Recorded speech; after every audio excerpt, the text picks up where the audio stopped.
নমস্কার সকল কৃষক বন্ধুগণকে। আমার নাম সুব্রতী সরকার আর আমি এই এরিয়ার ইস্ট ওয়েস্ট সিডের টেরিটরি ম্যানেজার। আজকে আমরা এসেছি উত্তর চব্বিশ পরগনা জেলার একটি গ্রামটার নাম রামপুর। এখানে একজন চাষি বন্ধু আমাদের, উনি একটা লাফার জাত চাষ করেছেন আমাদের ইস্ট ওয়েস্ট কোম্পানির। তো দাদার কাছেই টোটাল দাদার পরিচয়টা এবং ওনার এই লাফার জাতটা চাষ করে কি অভিজ্ঞতা, কি মতামত, এটা আমরা দাদার কাছে শুনে নেব। তো দাদা, সবার প্রথমে আপনার নামটা একটু বলে পরিচয়টা দেন। বিকাশ ঘোষ। বিকাশ ঘোষ। আর আপনার গ্রামের নামটা? রামপুর। এই থানা? গাইঘাটা। আর জেলা? উত্তর চব্বিশ পরগনা। আচ্ছা, আপনি আমাদের এই যে লাফার চাষটা করেছেন, এই লাফার নামটা কি? Green Thunder. Green Thunder. আর কোম্পানির নাম? East West company. তো এই যে আপনি লাফার চাষটা করলেন, আপনি কত বছর ধরে লাফার চাষ করছেন?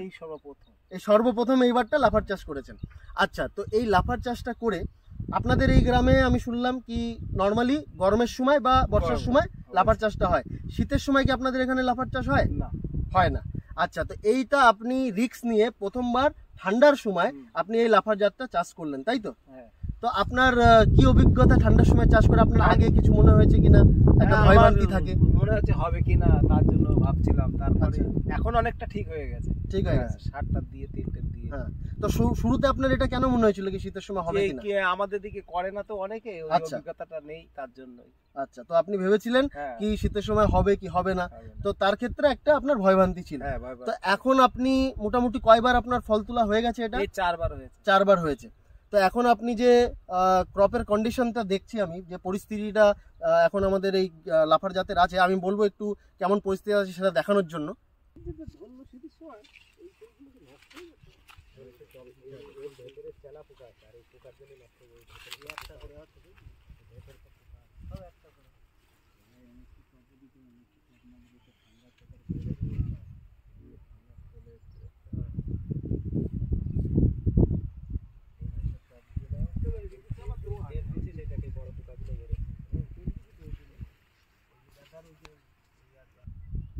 তো গাছের আর ফিল্ডের আমরা জমির কন্ডিশন বা পরিস্থিতি দেখে যেটা মনে হলো কি সেরকম রোগ ব্যাধি নেই, তাই তো? না না, রোগ ব্যাধি। আচ্ছা, এবার যদি ফলের কোয়ালিটি বা ফলের ইসের ব্যাপারে জিজ্ঞাসা করি, তাহলে এই ফলটা কিরকম আপনার পছন্দ হচ্ছে? এর ফলনটা কিরকম? ভালো, কালারটাও ভালো আছে।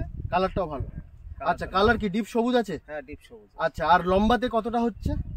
লম্বাটা প্রায় 1 ফুট। 1 ফুটের তো মনে হচ্ছে বেশি। প্রায় 1.5 ফুট মতো আছে, মানে মোটামুটি 50 থেকে 60 সেন্টিমিটার মতন হচ্ছে, তাই তো? তো এইটা যেহেতু লম্বা হচ্ছে, তার ক্ষেত্রে কি এর ফলের ওজনও বেশি হবে? যদি অন্য লাফা যদি এর হাফ এই সাইজের হয়, তাহলে ওইটার ওজন আর একটু বেশি হলে ওইটার ওজন, তাহলে গড় ওজন আপনার বাড়ছে, তাই তো? আচ্ছা, মার্কেটে নিয়ে গেলে এর চাহিদা কেমন হচ্ছে? বিক্রি করতে কোনো অসুবিধা? চাহিদা ভালো, বিক্রি করতে কোনো অসুবিধা নেই, তাই তো? আচ্ছা, তাহলে শীতের সময় আপনি চাষ করে এটার অভিজ্ঞতা কি, ফাইনাল কি বলতে চান আমাদের? খারাপ না, ভালোই হলো, তাই তো? আর আগামী তো আমরা দেখি, এখন তো সবে আপনার ওঠা শুরু হয়েছে, কেমন হয়? আচ্ছা, দাদারও একটু পরিচয় নিয়ে নেবো। ইনি আমাদের এই লাফাটাই বর্ষার সময় করেছেন। দাদা, আপনার নামটা একটু বলবেন? আমার নাম গণেশ বৈরাগী। আচ্ছা, গণেশ বৈরাগী। আপনি এই গ্রামেরই তো, তাই তো? আর আপনি বর্ষার সময় গ্রিন থান্ডার করেছিলেন। তো বর্ষার সময় আপনার ফল উঠা থেকে নিয়ে শেষ অবধি কতবার ফলন এসছে? ফলন এসছে আমার ফল তোলা থেকে নিয়ে শেষ পর্যন্ত 40 বার ফল তুলেছি। মানে কয় মাস ধরে ফল তুলেছিলেন? 3 মাস ধরে ফল তুলেছি। 3 মাস ধরে ফল তুলেছিলেন। আচ্ছা, ওই সময়টা লাফার কিরকম রেট পেয়েছিলেন আপনি? ওই সময় লাফার রেট ছিল ভালো, 200 টাকা 250 টাকা পাল্লা। ওরে বাবা, তাহলে আপনি ভালো রেট পেয়েছেন। 50 টাকা 40 টাকা 50 টাকা কেজি। আচ্ছা, আর ওই সময়তে আপনি চাষ করে একটা বুঝেছিলেন এই জাতটা বর্ষার সময় চাষ করা যাবে, তাই তো? সময় চাষ করা যাবে। আর কোনো রোগ ব্যাধির প্রবলেম? কোনো রোগ ব্যাধির শেষ অবধি কোনো প্রবলেম। আর সাইজ একদম একই ছিল, তাই তো? একই রকম।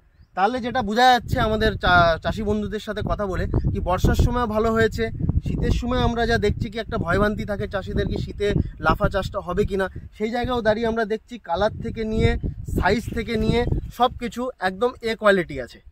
তাহলে এটাই বলে আজকের এই ভিডিওটা আমরা শেষ করব যে ইস্ট ওয়েস্টের গ্রিন থান্ডার, এটা শীত গরম বর্ষা প্রত্যেকটা টাইমেই প্রত্যেকটা আবহাওয়াতেই চাষ করা যাবে। নমস্কার।